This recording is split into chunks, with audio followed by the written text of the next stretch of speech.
That all means a lot to me. So, my speech here. So, if you want to change the world, make your bed. Oh, wait a second, that's been done. This is my speech. So, I spent a lot of time out in the woods last week moose hunting. A lot of time. And I did get a moose, yes, thank you. And it gave me some time to think about what I was going to say tonight. So my speech is called Everything I Know About Business I Learned from Coaching Softball. Number one, surround yourself with great people. No coach can win games alone.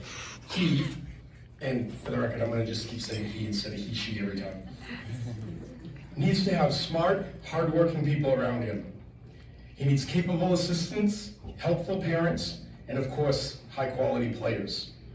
And for me, the most important person, a supportive spouse who has your back no matter what, even if it's to tell you that you made a bad decision on the field or at the office. So thank you, Amy, for always being that person for me. At Volk Packaging, I'm very blessed to work with some of the most amazing, talented, smart, and hardworking people I've ever known. Many of them that are here tonight. Without them, I couldn't accomplish much of anything. Number two, listen to your coaches. Very few leaders can rise to the great success if they only listen to their own advice. Hitler was one of the most powerful and influential leaders of the 20th century until he stopped listening to his generals. Watch any last play of a big baseball, basketball, or football game, and the first thing the head coach will do is give a high five or hug his coaching staff. A good leader knows that although he may not love every one of his ideas, some of them suck. You may need to be willing to listen to the people you have on your team and trust that sometimes, even if your name is on the building, you don't have a monopoly on good ideas. One of the ideas was for printing this really large. Thank you, Atoka. Number three, people perform better when they feel good about themselves. At a softball convention I attended many years ago, Sue Enquist, the 11-time national champion and winningest D1 softball coach in history, said, "Girls play good when they feel good." Although her grammar isn't perfect, the sentiment is, and it also holds true in the business world. If people working for you feel good about themselves and they feel like they're a contributing factor to the team's success, they will perform better. Yell, scream, and put people down, and you'll find the results of your company are much lower. Number four, equal and fair are not always the same thing. I can't tell you how many times in business or on the softball field, someone said, "That isn't fair. So-and-so got to do X, so why can't I?"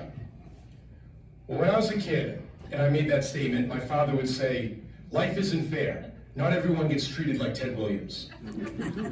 As a softball coach, I learned that I can treat everyone fairly without treating everyone equally. Some players came and went, bouncing from team to team each season, while some were with me from U10 all the way through 18 plus. I coached girls from the summer while they were in elementary school till the summer they were taking college breaks. So, do I have to treat all of those girls the exact same way? No, I don't. I had girls on my team from 9 to 19. So, some girls get treated differently. And does Volk Packaging treat everyone the same, even though some have been here with me for 25, 30, or 40 years? Do they have to follow the same rules as someone who started 3 months ago? No way. Does that mean I'm being unfair to the new employee? It does not. It's perfectly fine and reasonable to treat everyone fairly without treating everyone equally.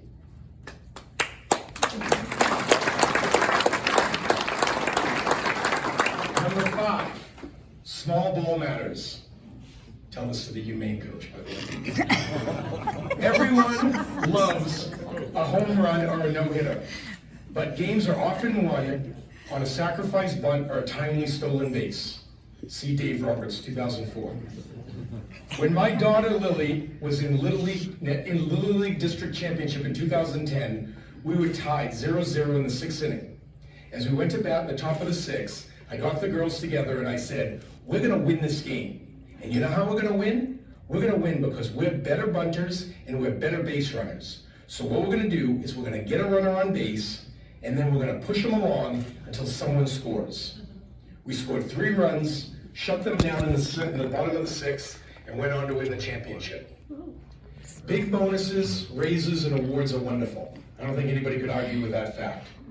But the quick text wishing someone well if they aren't feeling well, the handwritten birthday cards, and the hat that you buy the Denver Broncos fan on your trip to Denver can often make a bigger impact than a bonus or a promotion. People want to know that you care about them as a person, not just as an employee. Small ball matters. Number 6, keep your eye on the ball. This one's pretty obvious. In the words of Bill Belichick, do your job. Know what you do, stay focused, and keep your eye on the ball. If you start looking around at the stands, or the manufacturers of Maine audience, for who you want to impress, you're going to miss the pitch that's coming right over the plate, or the sale that's only a phone call away. Take your eye off the ball, and I assure you, the fans or your customers won't be impressed with what they see. Number 7, know your competitors' strengths and weaknesses. My coaches and I jumped at every chance we had to go watch a team that we were going to be playing soon. We made notes of who the big hitters were, who liked to chase the high pitches, and who was afraid of the inside pitch. We wanted to know who were the threats on the base paths and what kid was not making any errors. And then we tried to exploit their weaknesses and work around their strengths. We do that at Volk Packaging as well. We want to know who has great customer service, who is inflexible with their customers' demands, and what machines our competitors have. As one of my sales reps who couldn't make it tonight likes to say, do your homework and you'll do well on the test. And number 8, since Lisa didn't give me more time,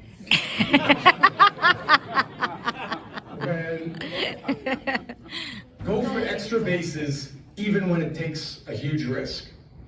When I had a player make it to first base with a sacrifice bunt coming next, I always told her, think third base.